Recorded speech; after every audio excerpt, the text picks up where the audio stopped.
আমরা আমাদের যে সিনেমা, আমরা বেশ কিছুদিন 2023 ইকবাল ভাই ছবি রিলিজ হয়, 22-এ রিলিজ হয় দিন দা ডে, 2023-এ রিলিজ হয় ইকবাল ভাই কিল হিম। 2024-এ আমাদের 25-এ 2টা বছর আমরা ছবি রিলিজ করতে পারিনি ব্যবসা বাণিজ্যের জন্য। তা আমরা 2026-এ আপনাদেরকে দিয়েই শুরু করি। আমরা নেত্রীদার লিডার রিলিজ করবো ইনশাআল্লাহ। ওকে, আমরা নেত্রীদা লিডার রিলিজ করব। আর আরেকটা ছবি জানেন যে হাফ ডান হয়ে আছে, মানে 70% শুটিং, সেটা হলো অপারেশন জ্যাকপট। সেটা স্বপন ভাই হচ্ছে জানেন প্রডিউসার এবং গভর্নমেন্ট প্রডিউসার। এটা তো ওইটা নিয়ে আমি অ্যাকুরেট ডেট দিতে পারছি না, তবে আমরা ইনশাল্লাহ এবার নেত্রীদা লিডার রিলিজ করব। আর ভাইয়ের সাথে অনেকদিন ধরেই কথা হচ্ছিল শুটিং এর ডেট নিয়ে কিল হিম 2। কিল হিমের 2 এর শুটিংটাও আমরা শুরু করব। আর আমরা অ্যাডভান্স দাওয়াত দিই, সেটা হচ্ছে আমরা ওই দিন আপনাদেরকে আবার দাওয়াত দিব যেই দিন আমরা শুটিং শুরু করব। এই সেবার যে টিভিসির যে শুটিং শুরু হবে সেই দিনও দাওয়াত দিব।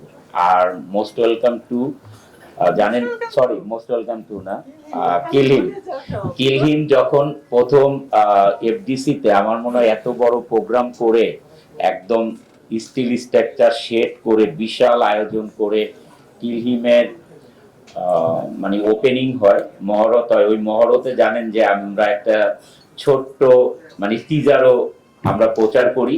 তবে যেহেতু ইকবাল ভাই শুরুটা ছিল মহরতি টিজার প্রচার করা, আমরা এবার ট্রাই করব কিল হিম 2-তেও যে একটা টিজার প্রচার করতে পারি।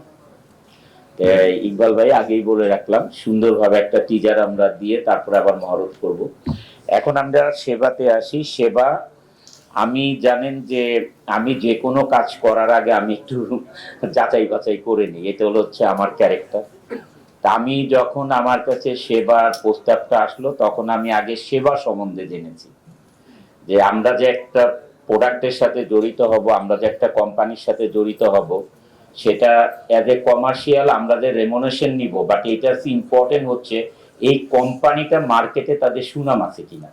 কারণ আমি যে কোনো একটা কোম্পানির সাথে আমার নাম জড়াবো, সেই কোম্পানির যদি মানে তাদের কোনো ব্যাড রিপুটেশন থাকে মার্কেটে, আমি তো এটা করবো না। আমি যখন সেবার প্রজেক্টগুলো নিয়ে, আমি যখন সবকিছু নিয়ে এই প্রজেক্টগুলোর ডিটেলসটা নেই, ওনাদের আফতাবনগর, বসুন্ধরা, বনশ্রী, বিভিন্ন জায়গায় আমাদের প্রজেক্ট আছে।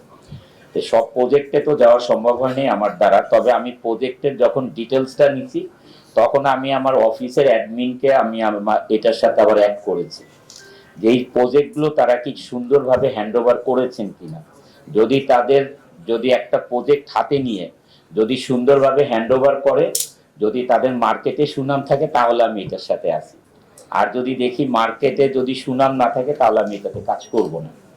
যে আজকে ধরেন এই যে আপনাদের দ্বারা সবাই আজকে অনন্ত বর্ষা সেবার সাথে জড়িত, সেটা আপনারাই প্রচার করবেন। যারা প্রবাসী ভাই বোনেরা আছেন, তারা দেশে অনেক মানে কষ্ট করে একটা জায়গা জমিন কিনেন, একটা ফ্ল্যাট কিনেন, তাদের অনেক কষ্টের অর্জিত টাকা দিয়ে।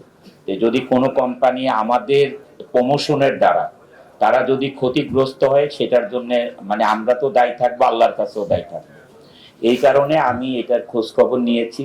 ওনারা যে প্রজেক্টগুলো করেছেন বিভিন্ন জায়গায়, আফতাবনগর বললাম আমি, বনশ্রী, বসুন্ধরা, বিভিন্ন জায়গায় যে প্রজেক্টগুলো হ্যান্ড ওভার করেছে ডেট অনুযায়ী, দুই একটা হয়তো 2 মাস, 4 মাস, 6 মাস এদিক সেদিক হয়েছে, বাট সবগুলো প্রজেক্টই ওনারা হ্যান্ড ওভার করে দিয়েছেন অ্যাজ পার কমিটমেন্ট অনুযায়ী।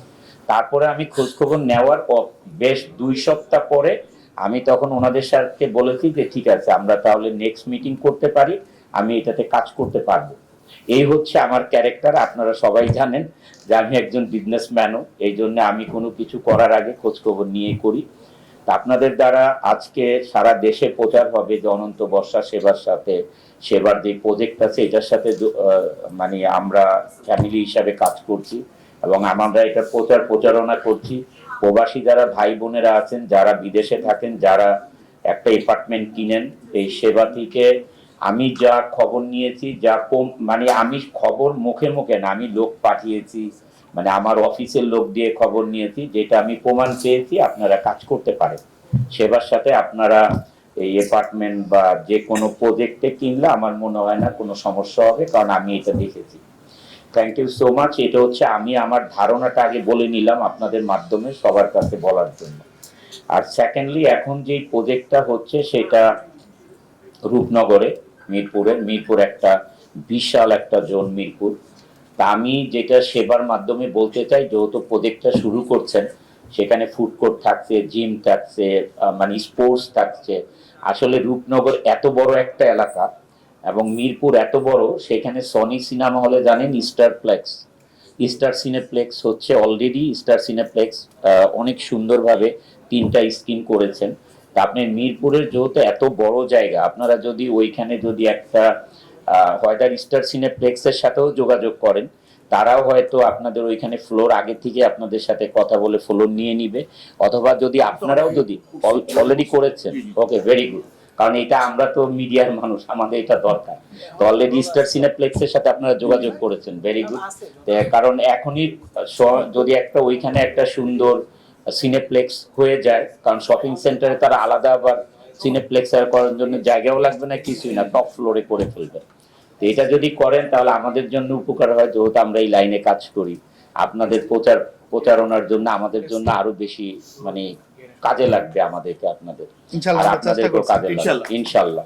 ওকে, আমি নিজেও খুশি যে আপনারা অলরেডি সিনেপ্লেক্সের সাথে যোগাযোগ করা হয়েছে, দুইজন কমিউনিকেট করা হয়েছে অলরেডি।